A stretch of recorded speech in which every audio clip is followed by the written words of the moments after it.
Good morning, everyone. Welcome to our session on multi-source offshore energy parks, multi-use in the North Sea. My name is Simon Stark. I'm the CTO for the Dutch Marine Energy Center, and I'm very happy to welcome all of you here today. I'm very grateful that you took the time out of your conference to come and join this session. We are facing a very big change in the North Sea. We know until 2030, there's plans to reach up to 20 gigawatts only in the Dutch North Sea for offshore wind. Until 2050, even 70 gigawatts. So these are extremely ambitious targets, which mean that offshore wind will be, in the long run, following these plans, be dominating how the North Sea looks like. However, at the same time, we know that there's other innovations that take place as well. And if we make long-term plans as such, we have to make sure that these new technologies are also considered for these long-term plans. And this is why I'm very happy today to be joined by a great panel of 4 speakers, of Don, Allard, Daniel, and Pim, who are going to talk a little bit about these innovations which are happening right now, these innovations which can take place in offshore wind farms, but also the shifts in paradigm. What are new ideas, new realizations that we see right now happening when it comes to offshore project development, and especially the sustainability of these projects? But let's take a moment first and talk a little bit about what is offshore use, offshore co-use, or multi-use actually, and what are we considering in terms of different technologies, and what is the value and the questions actually that we need to address when doing so. So this is a picture that at least makes me very excited. I think does for most people here the same. But it's basically standing for something where we see not only a vast space, most of which is unused, but also it represents incredibly large investments in infrastructure. And we know that only with a very small portion of this investment, focusing on innovation and new technologies, we can actually now already take the steps to pave the way to a more sustainable energy system in the future. And if we talk about these solutions, how to make the system more sustainable, it's most importantly about aspects such as intermittency of energy production, as well as impact on the ecosystem. And these are not fixed parameters. These are things that we can actually address and change with the right solutions, with the right innovations. And this is where the Dutch Marine Energy Center comes in. We are supporting a whole range of different technologies represented in our 3 pillars.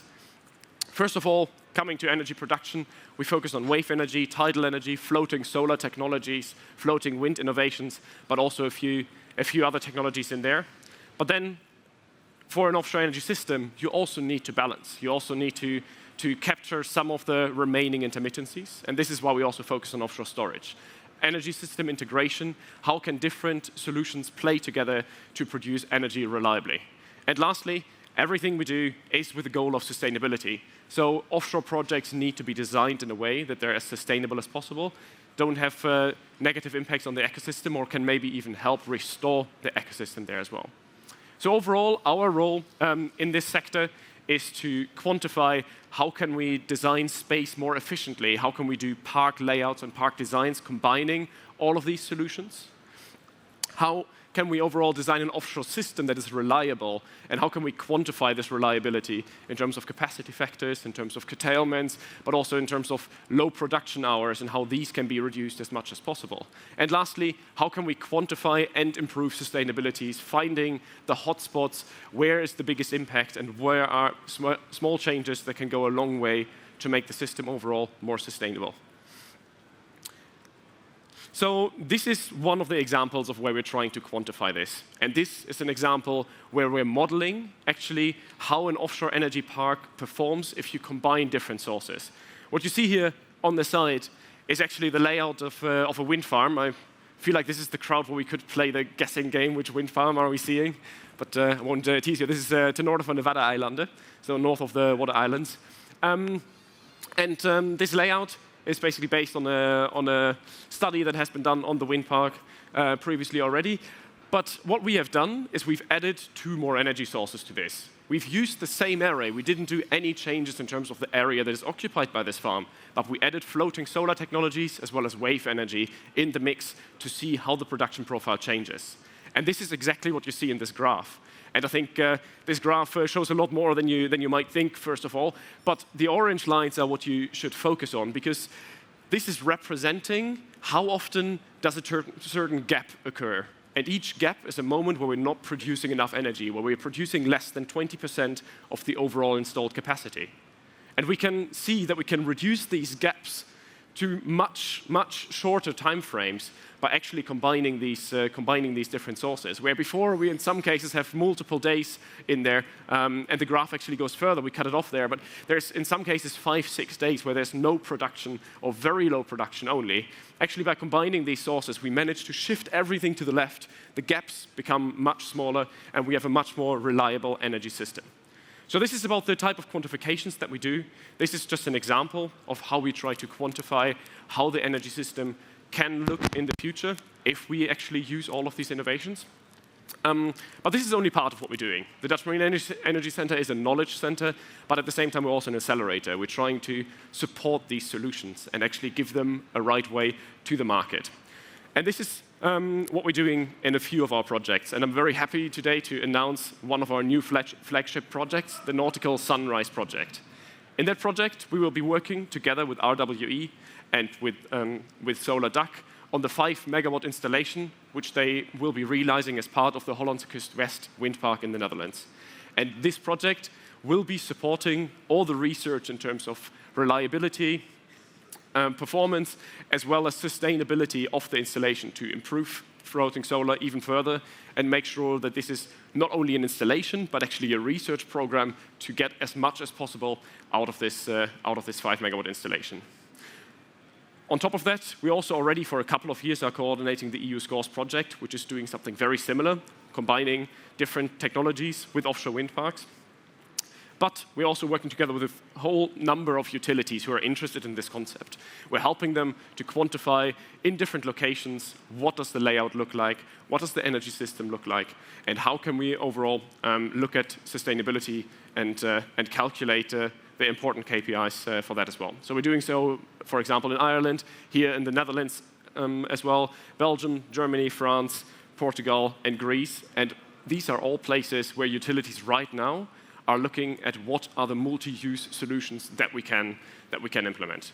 So overall, I'm very happy to say that there is a very strong growing interest for multi-use, that there is a very clear understanding that we have to be more efficient in the space that we use, and we are trying to help the sector, help the market understand how will this system look like, how can we quantify, and how can we actually provide the right data to make these decisions for the future. So with that being said, I'm very happy to now hand over to some of our panelists for some of their perspectives. And we're starting with Don Hogedorn, who's the CTO of Solar Duck, a developer here from the Netherlands. As I said already, they just participated and won a tender for Hollandse Kust West. So going to be exciting things coming up in the coming years. But I'll leave it to Don to talk more about that. Yeah, thank you very much, Simon. Very happy to be here today. I want to tell you a bit about Solar Duck. We're developing offshore floating solar. We started in 2020. We're a spin-out from Dame Shipyard.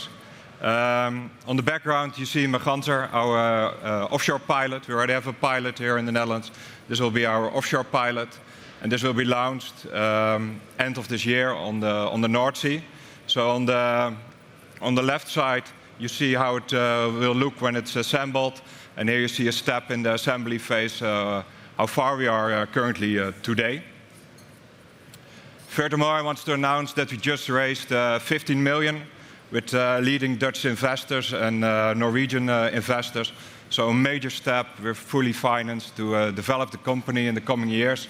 As said with Simon already, we just won an EU subsidy of 7 million to also do all the research required to really scale the company much further.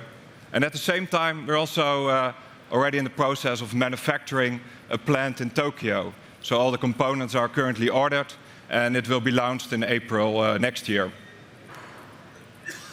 A bit on the multi-use, especially in the North Sea case, it's very important. In the Netherlands, we have very limited space. A typical land-based solar project is only 10 megawatt. That's on shore. You have many stakeholders. We have limited space, but we need grid stability. But the entire grid connections are full. So it's very important, if you want to scale as Dutch society, become sustainable, we need to go offshore. There's the space, there we have the square kilometers required. What you see in this picture here is how, an impression how it will look. So what you see here is 120 megawatts of offshore floating solar plants combined.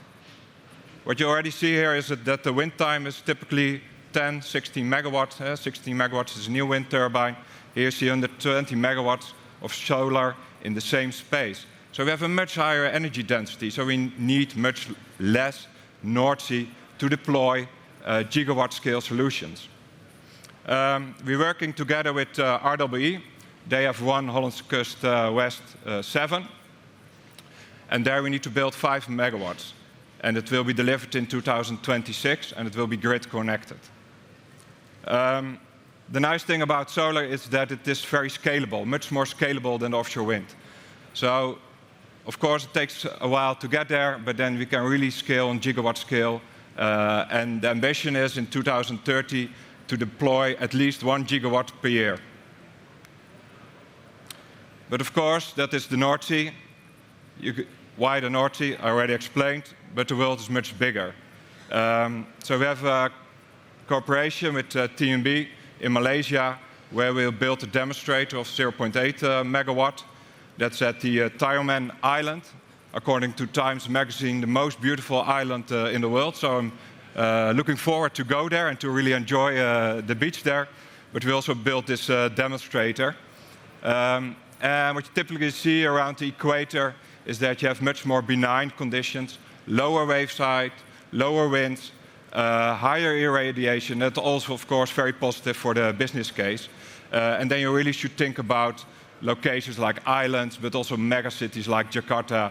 They simply don't have space unless you cut down some forest.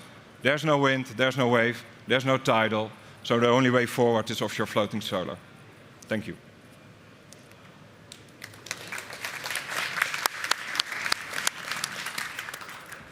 Thank you very much.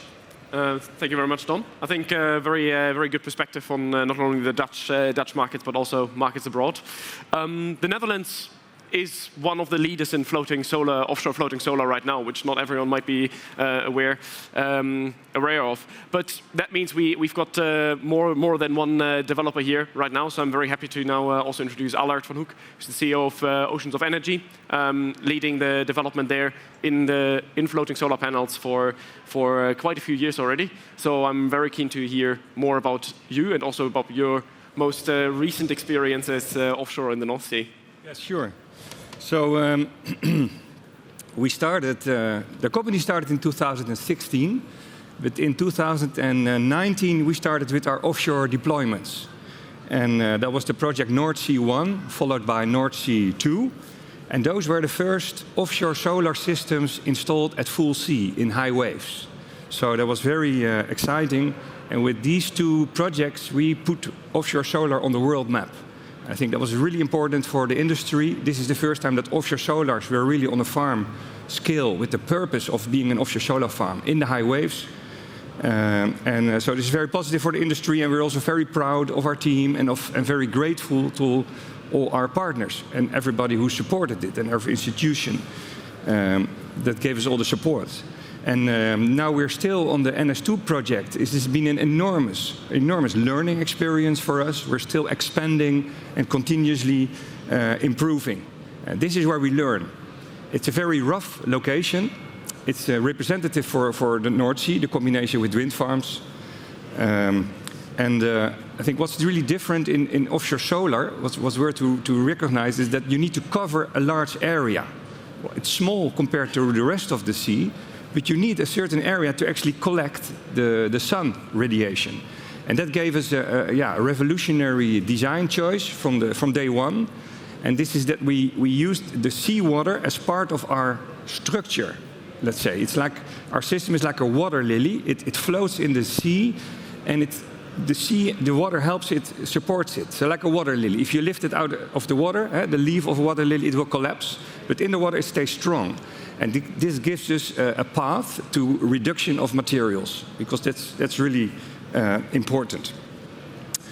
So then we are at the sea surface, it all works fine, and most of the time the sea looks like this, 99% of the time. But 1% of the time, this is what happens. Real heavy storms, they come along. And we've seen quite a few of this, over 12 storms with 10 meters of waves, 120 kilometers per hour of wind. It's really amazing. And one big storm is enough to take a system out. This is the problem. 99% of the time you might work nicely, but one storm and your system is gone. So an offshore solar farm needs to withstand these storms. And the sea is very unforgiving. Yeah? The sea destroys everything, unless you learn how to withstand it.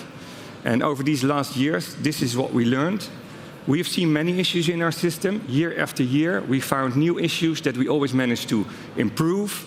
So we always managed to remain and bounce back. Every time, a little bit better. And now, after 4 years, we have come to a very solid system.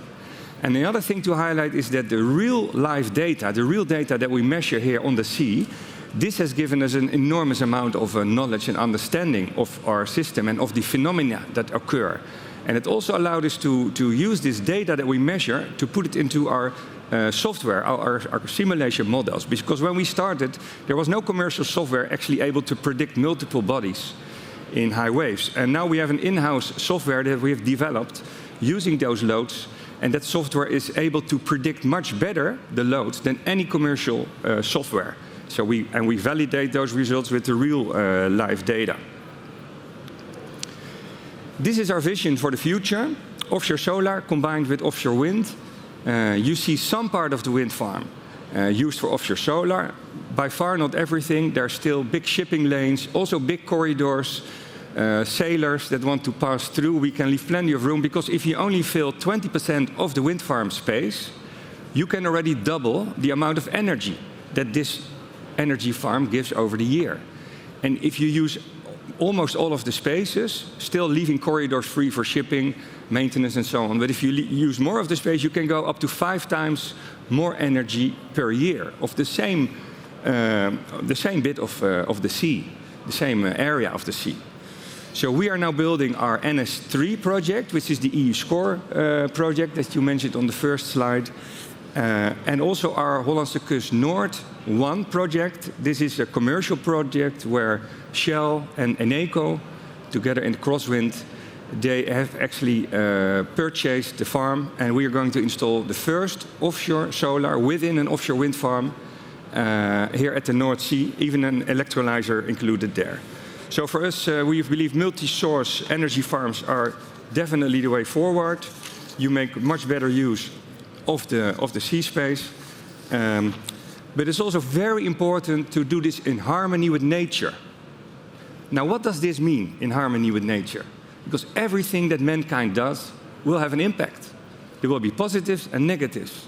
And it's often really hard to predict which one it will be, especially for something like offshore solar, which is a very passive technology. There's no moving parts, there's no combustion, there's no disposal. It's very passive, it sits there. So what's going to be the impact?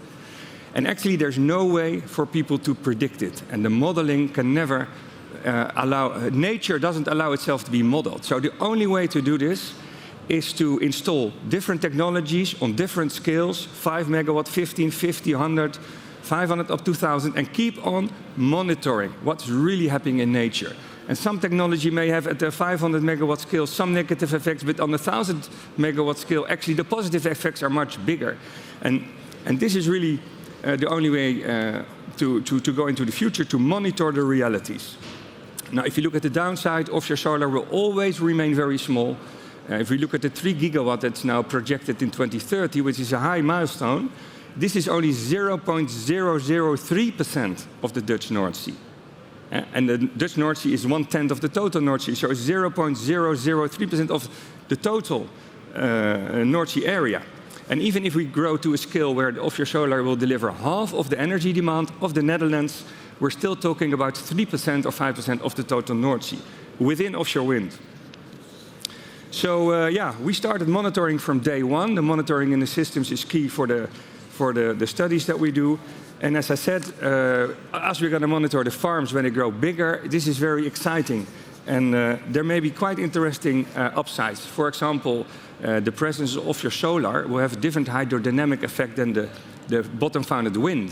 And it can actually neutralize each other. This is something we're studying with Deltares.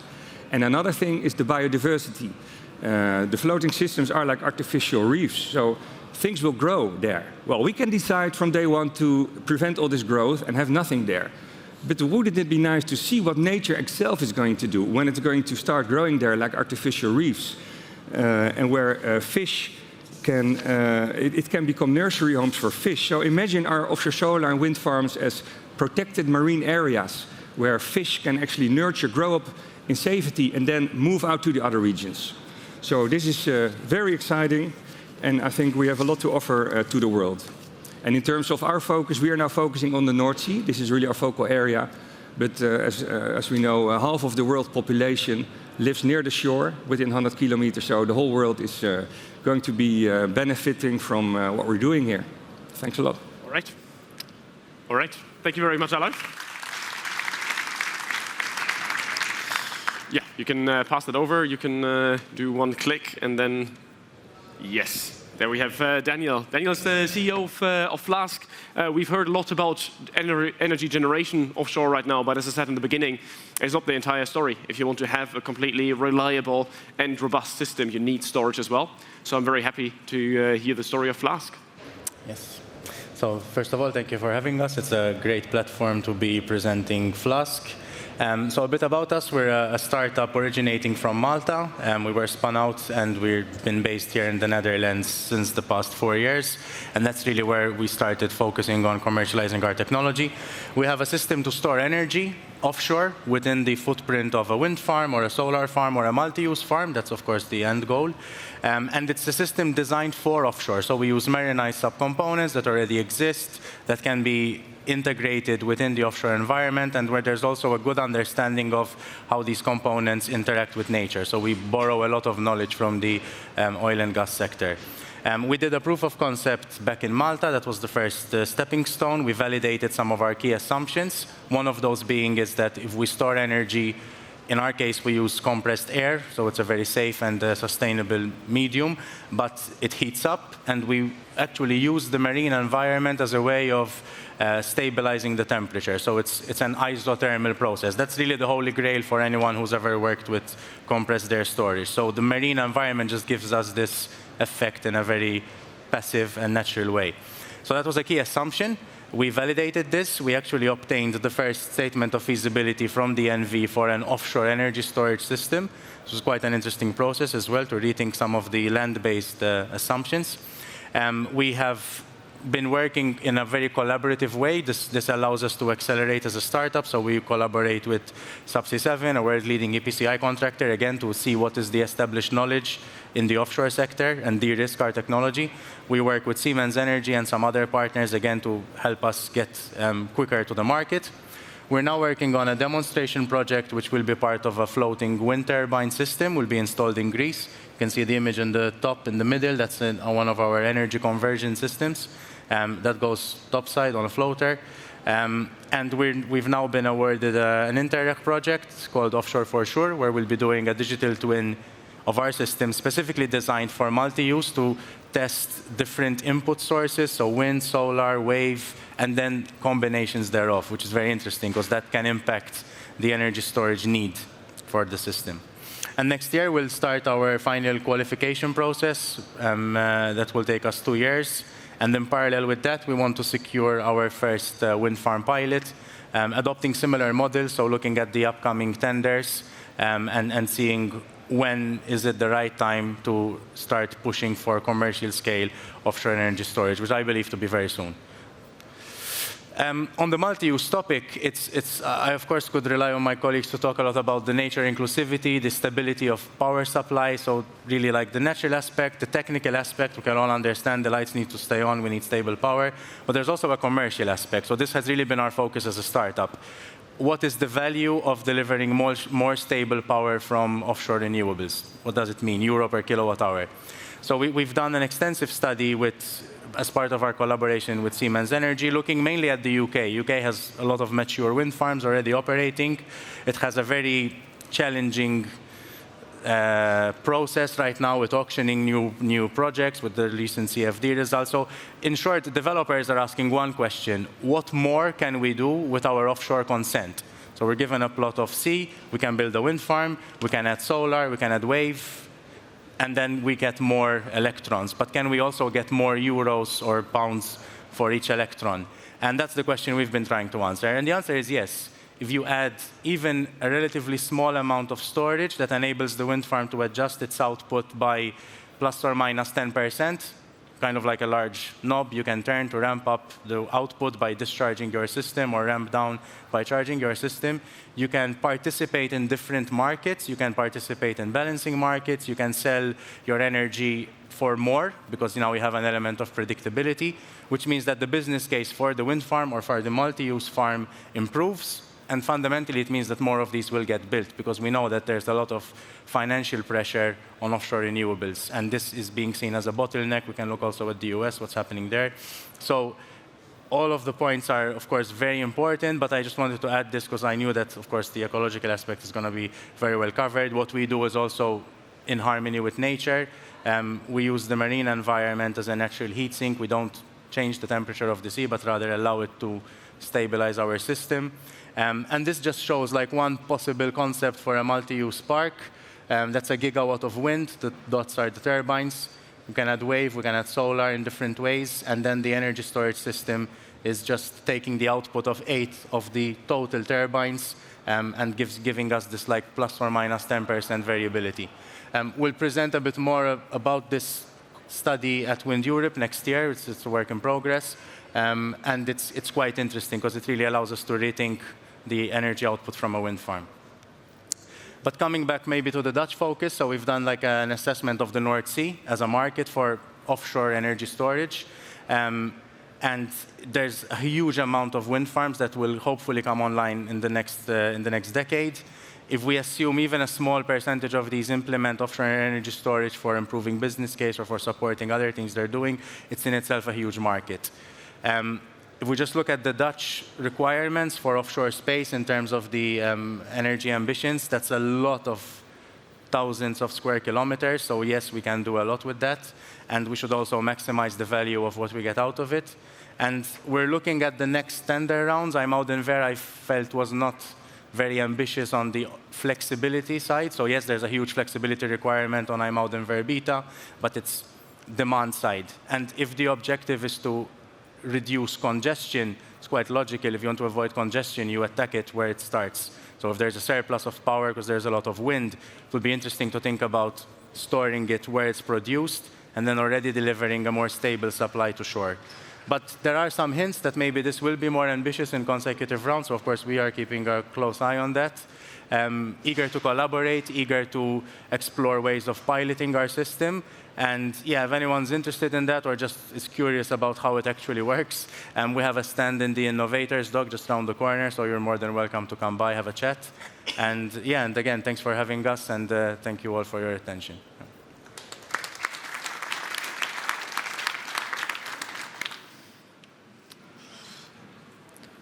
All right. Thank you very much, Daniel. Really exciting story. Wind farms becoming market players and not just energy power plants. So, but let's switch perspective a little bit and talk about the paradigm shift that I touched upon earlier already as well, which is the sustainability in the North Sea. So I'm very happy that we have Stichting for the North Sea or the North Sea Foundation here today to talk to us a little bit about the changes that have happened, but maybe also some of the things we can do to counteract these. So yeah.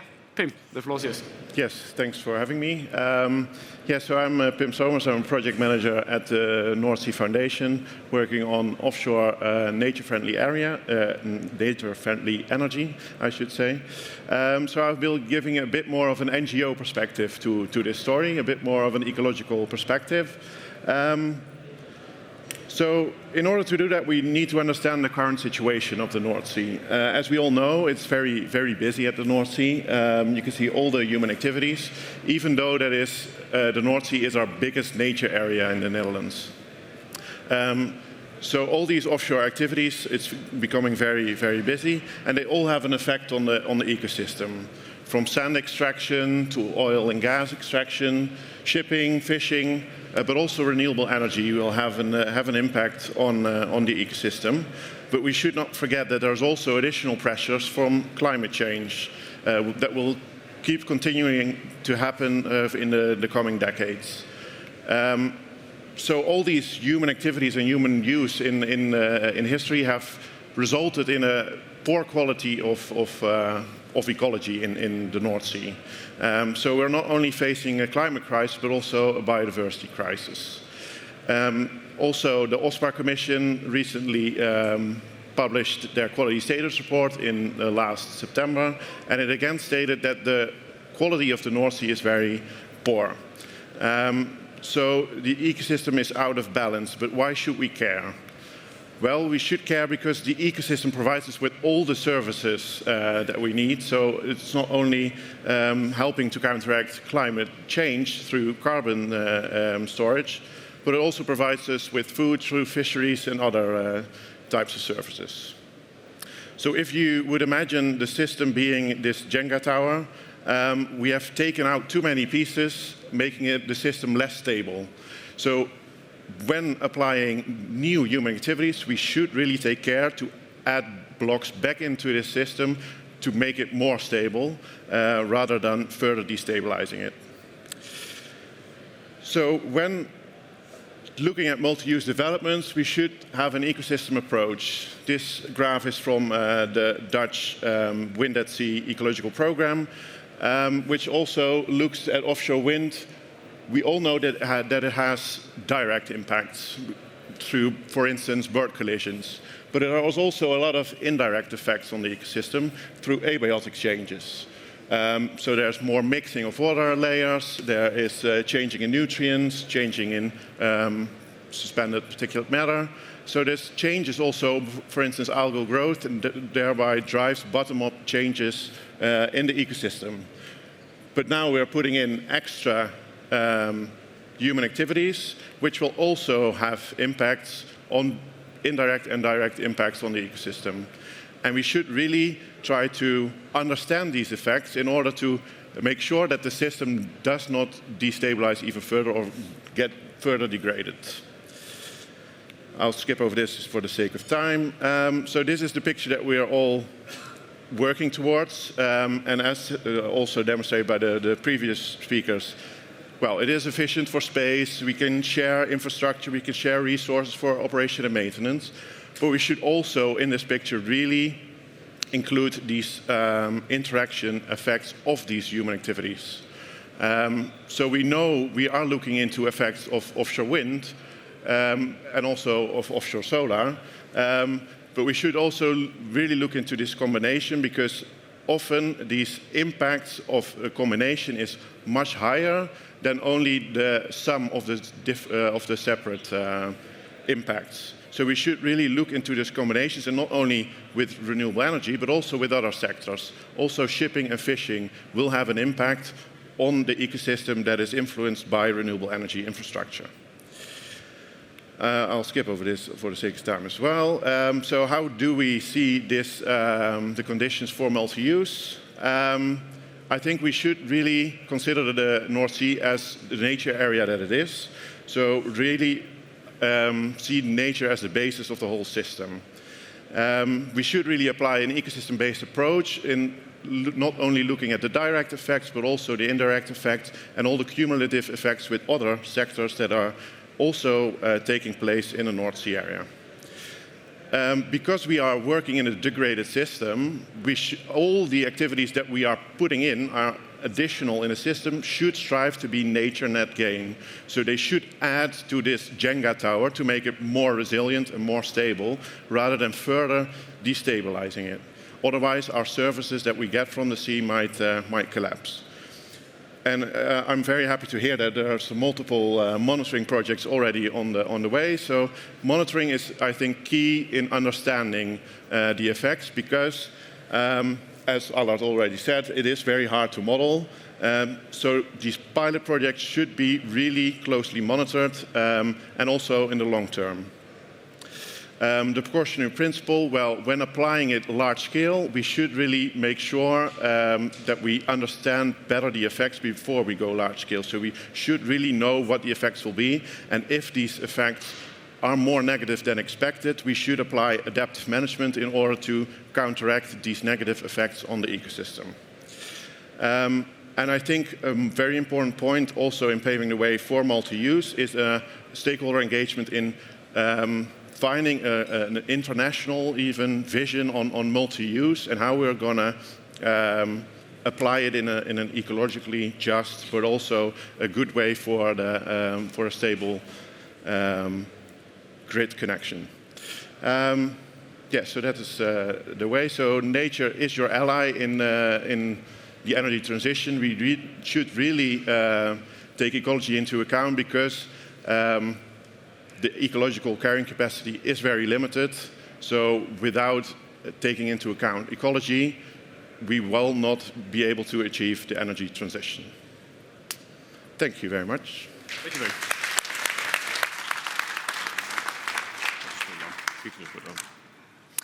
Thank you very much, Pim.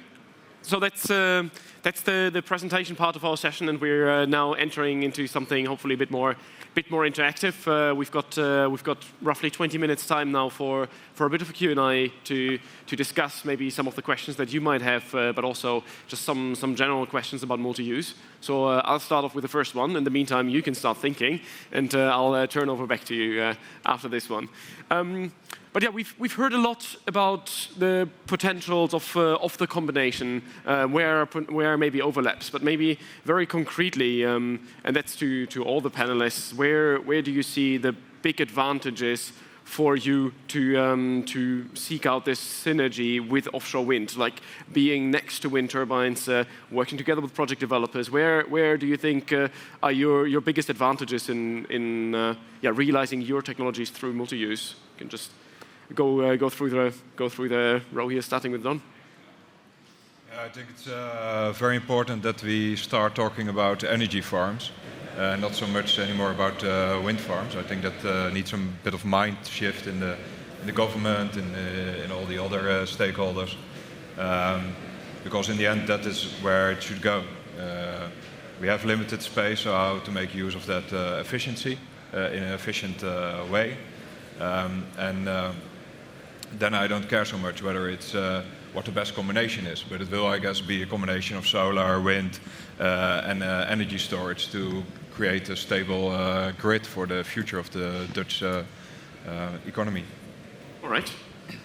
Yeah, I fully agree. And the benefit of having both is also that you have more continuous electricity coming from the sea to the shore. At the moment that there is more wind or there is less wind and more sun, which is typically the case, that together you have more continuity and much better use of the infrastructure. And those cables are already paid for now, and they all go all the way to the offshore farms, but they're not used all of the time.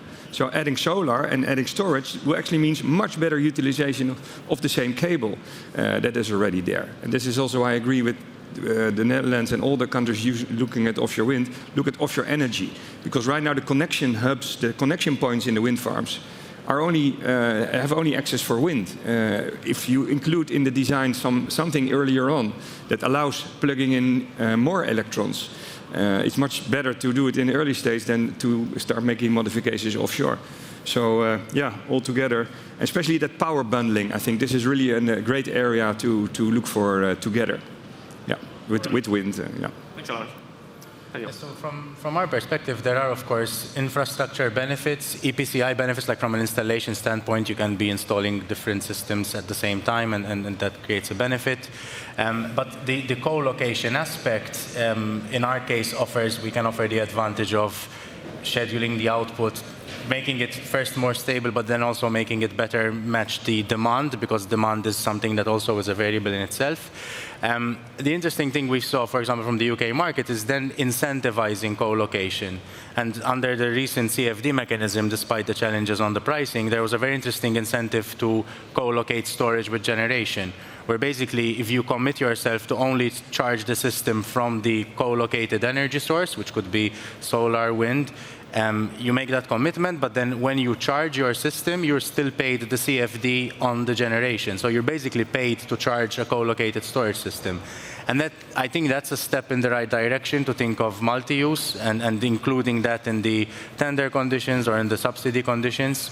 Of course, we need to do more and just really shift the mindset towards offshore renewable energy sites. Yeah.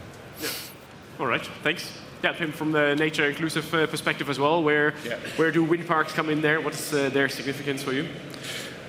Yeah, well, as I already said in my presentation, I think the nature-enhancing part is the synergy to look at.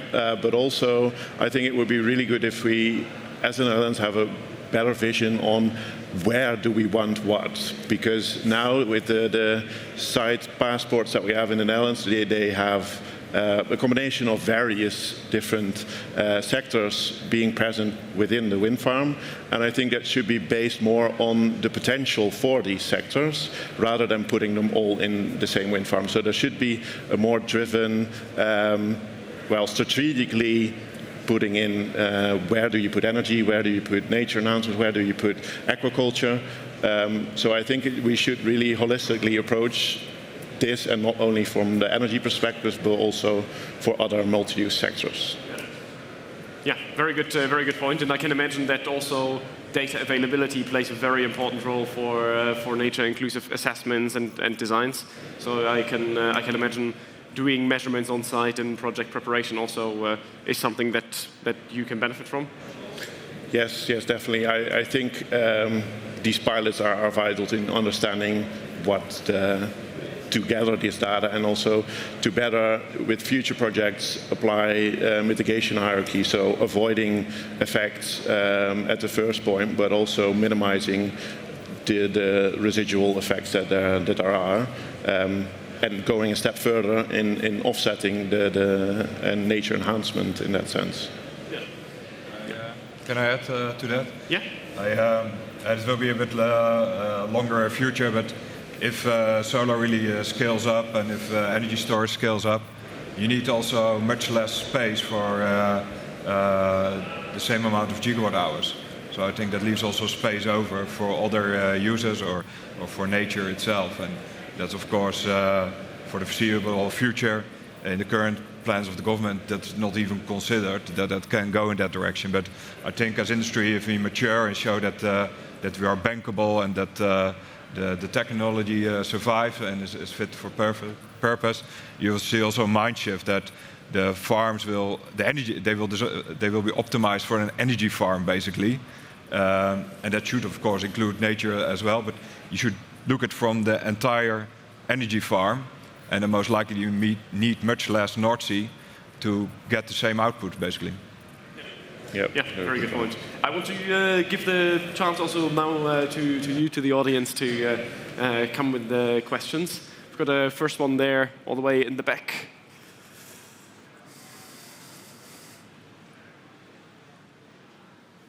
If you can just very quickly introduce yourself as well. Yeah, hello, thank you. My name is Bart de Vries, Royal Skoning DHV. So as a developer of a wind farm, I have a very limited choice if I want to integrate offshore floating solar in my farm. And Duck Solar and Oceans of Energy are amongst the very few choices that I have, actually. So Allard and Don being now in the same panel, I would like to ask you if you can comment on each other's technology a little bit. Yeah, because I think that would be very interesting for the audience. And I hope that you feel comfortable doing that. Maybe you can comment on the benefits of each other's technology. Good one. Yeah, maybe first of all to add to that very good point. There is quite a few floating solar developers around, though not necessarily all with the same maturity. But I think we'll also from DMEC we'll publish a market report later beginning of next year. So there you'll get a much broader overview also of the other solar developers which are out there, which are quite a few more than these two. But yeah, that gave you 30 seconds to think about your answer. So please. I don't think we should go this direction. Let's start with that. I appreciate your question. But there are two different technologies. We have now here two technologies on stage. In the future, I guess you will see 40 technologies on stage. All have their own speciality, all have their own benefits. and I'll let it up to your technical team to assess what is the best choice. That sounds like a very good answer. I have nothing to add to that. But I fully agree there will be many more technologies, and it's just a really exciting roadmap for all of us. And also the market will be really big. If half of the world population is near the coast and is going to use this, it means we're going to be as big as the onshore solar sector is nowadays. So how many providers are there in the onshore solar space? So. And we heard it for the nature-inclusive part or the environmental impact part of the installations already as well. Demonstrations are key, getting things in the water, seeing where it goes and really quantifying based on what we see. So I think the same also goes for the feasibility of technologies. We need deployments, we need to see how are they actually performing. And I think then there will be a market to make the decision. Any other questions from the audience? Yes, please.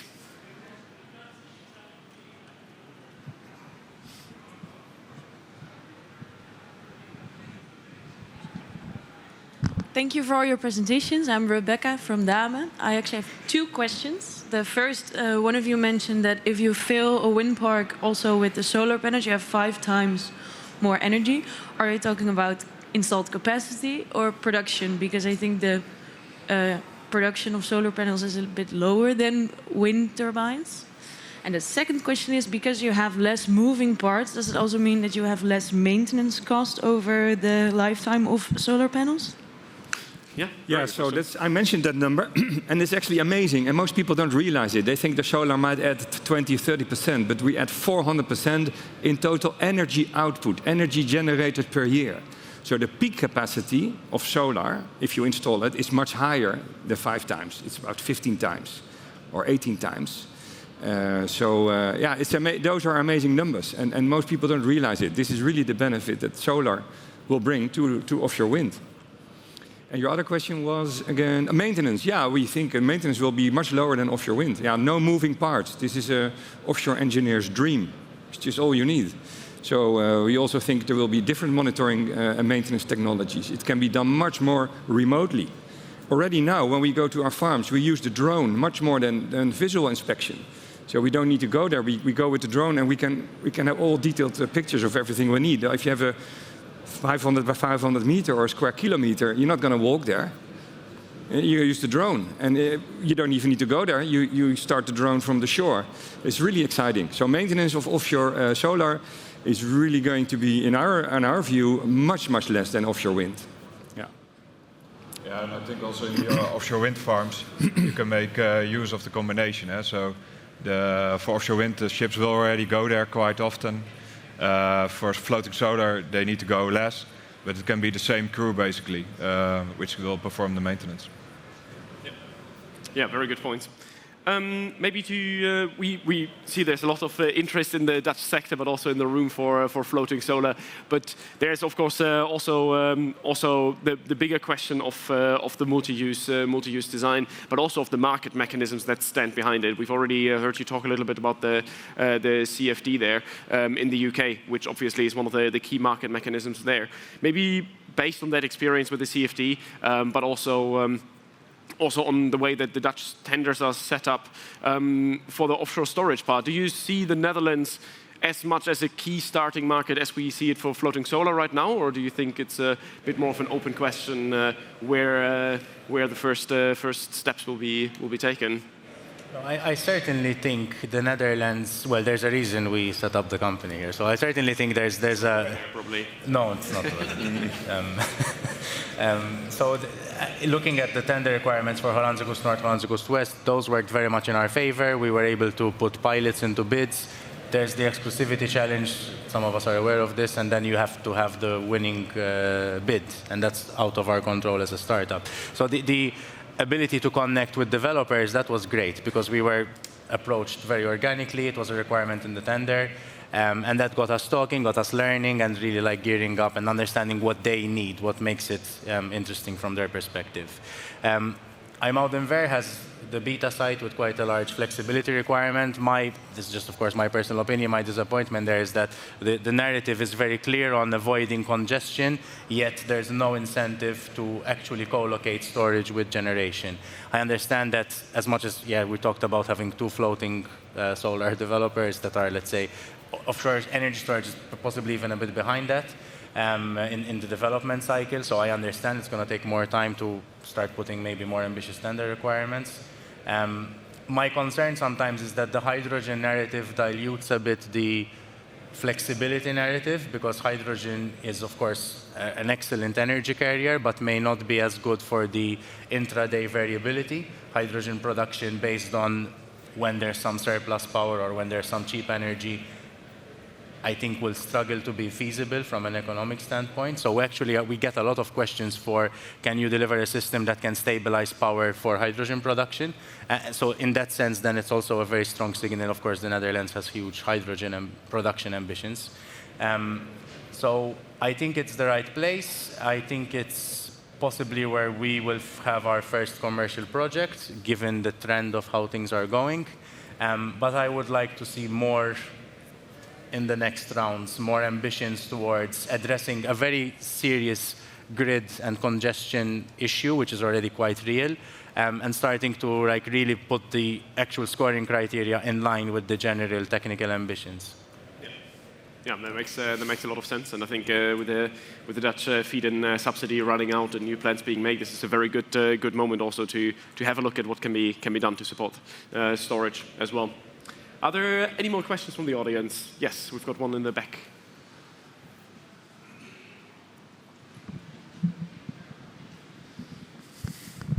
Thank you. Peter Brunn from DNV.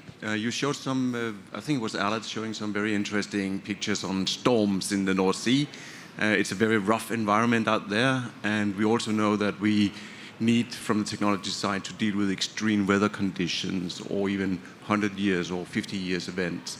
So can you speak a little more about how you have mitigated these extreme conditions for your technology solutions? Thank you. Maybe to add to that as well, and I think this is one to answer for more of you, not only the extreme conditions, but maybe also because I think all of you already went through some first steps of certification processes as well. What the relevance of the certification, the third-party review there for you is as well. Right. Yeah. So how to mitigate it? Well, you need to survive it. You cannot go away. You cannot tow it in or so. So every ship, every drilling rig, well, drilling is the main, but every ship that we build, it comes back into harbor. But those systems that we build, they need to stay there for 25 years uninterrupted.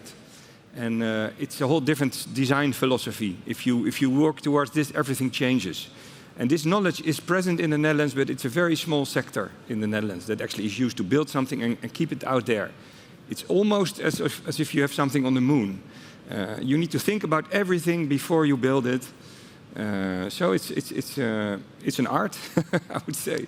It's more an art than a science. And as I said, it's new to cover a large area. So for us, the only way to find out was actually, to do the model testing, first computer design, do a lot of model testing, where we found at some point we reached a system that remained stable, even if it was damaged. And that's actually really nice, because the damage that we saw in the model testing, we later saw similar damage, but it always remained intact as a whole. And we could just exchange those parts that failed and design them better and fabricate them better. And yeah, we learned over time what really is needed to keep the systems there. And model testing is key in offshore technology, where I'm raised in. But in the end, the model testing doesn't give you the detailed, the location of the welds, the detailed, the molecules, because you cannot scale down everything. You have a rough platform scale down. So this is again where the actual sea experience came in. And the first storm, I remember it very well. We were really anxious, and we didn't have as much monitoring yet. It was in the early stages, and we needed to go there by boat after the storm to see what it looked like. Yeah, this is really, really exciting. We had GPS control, so we knew it was still there. But indeed, it survived, and as of then, all the storms are still something that we are aware of. We have additional monitoring. But I think I would say we're 95% down to 25 years of guaranteed lifetime. And certification and verification, that's actually followed in this case. So that's different. So normally you have all the rules set out and you know what to design to, but this didn't exist. So yeah, we work together with various third-party verification certifications with Bureau Veritas and DNV. And from both, we have now gone through all the scrutinizing of the design, approval in principle from one, and statement of conformity of the other. So that's very good, and also gives a lot of confidence. And also the process was really beneficial for our team. But in this case, it followed the reality, because this is how something as new as offshore solar just needed to start. Yeah. Yeah. Do you want to comment on that as well? I know you also already had some certification steps you've taken. Yeah. So certification is very important from a bankability perspective for the project's reliability. It's key offshore. So that's also where we started really early on with it with Bureau Veritas to certify the design. What's new? Like a ship, we know already for multiple years. I come from Dame shipyards. Worked there at the R&D department, so you know quite well how to design a ship and that it will last 30 years. Offshore floating wind is already a bit more complicated, because there you have a wind turbine and you have the sea is moving around. But then when you go to offshore floating solar, it becomes much more complex, because you have multiple bodies which are connected together, also with non-linearities in between. You're on the boundary of the sea, so between the air and the water. So that's quite different than floating wind, for instance.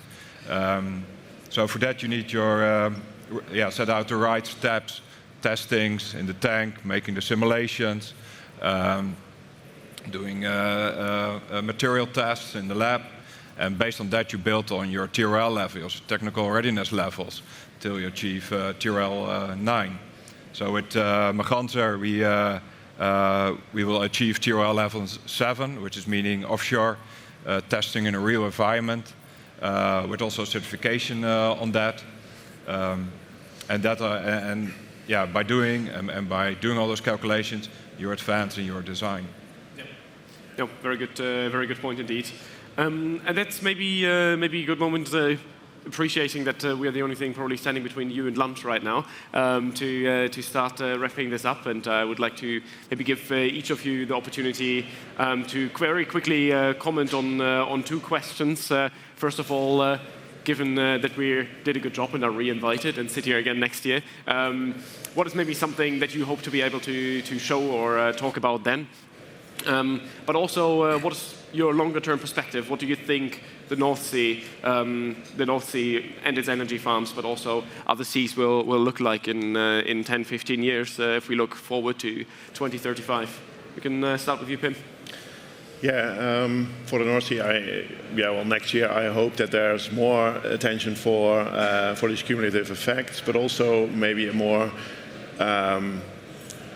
strategic monitoring program that, as we have for wind, that it also becomes more available for other energy sources. And I think also the non-price criteria in wind, with ecology as one of the major points, is also good, that this also gets enough attention in other sectors. So that's what I hope to. Yeah. Thank you. Daniel. Yeah, so from us, we're a technology startup, so hopefully next year we can share more development activity, more progress on our, let's say, technical milestones. I do believe we will be able to do that. We have very ambitious plans for next year. More incentives around us, I think, are also important. So things are heading in the right direction, but hopefully they will go faster. And on the longer term view, I hope that by 2035, we will be building wind farms with solar, with storage, and looking back and thinking, how the hell did we build them without it? Why were we consenting large, offshore? Kind of like how sometimes when you look back, technological advancements are seen as like, well, maybe, it could have been done in a different way, and we needed that as a stepping stone to this. So I really hope that by then we talk about renewable energy farms with all sorts of technologies to ultimately have just a cleaner and also more secure energy system, because that's, I think, also a key topic for just the whole European perspective. Yeah. Very good vision. Yeah, thank you. Allard. Yeah, so next year when we're here, we have the NS3 project constructed and also the HKN1, the Hollandse Kust Noord project fully constructed. This is why we moved actually this week to new fabrication facilities, 10 times bigger fabrication yard. So to make those systems. So that's really exciting because those are the first ones that go to a wind farm. And in 2030, what is it, 2035? I would say, yeah, the same. Probably all of us, offshore energy farms, everything integrated, new ones that are from day one equipped with connecting offshore solar, and the existing ones also extended with solar and with storage. And let's make better use of the seabed and the cables, I mean the sea surface and the cables, and get more continuous power to shore. Yeah. All right, thank you. And on. I hope to show next year a nice movie about Merganser floating on the North Sea. But also share some additional projects. And I think by 2035, I hope we, as world, make a bit of a dent in the climate curve by then. That would be the ultimate success, I think. All right. Well, thank you very much for your contribution. Thank you very much for your participation. I think this summarizes it quite well. We've heard a lot about the incentives that are needed to reach ambitious targets. There's quite a way to go still, but getting things in the water, and this is what's happening right now, and what all of you are contributing to, is a step in the right direction. So. Again, thanks to all of you. If you're interested in learning a bit more about offshore multi-use parks, feel free to visit us at the DMAC Pavilion as well, where we also have a little scale model and a few people who are very happy to talk to you about the benefits and opportunities in offshore multi-use parks. And I wish you a very nice rest of the conference. And thank you very much.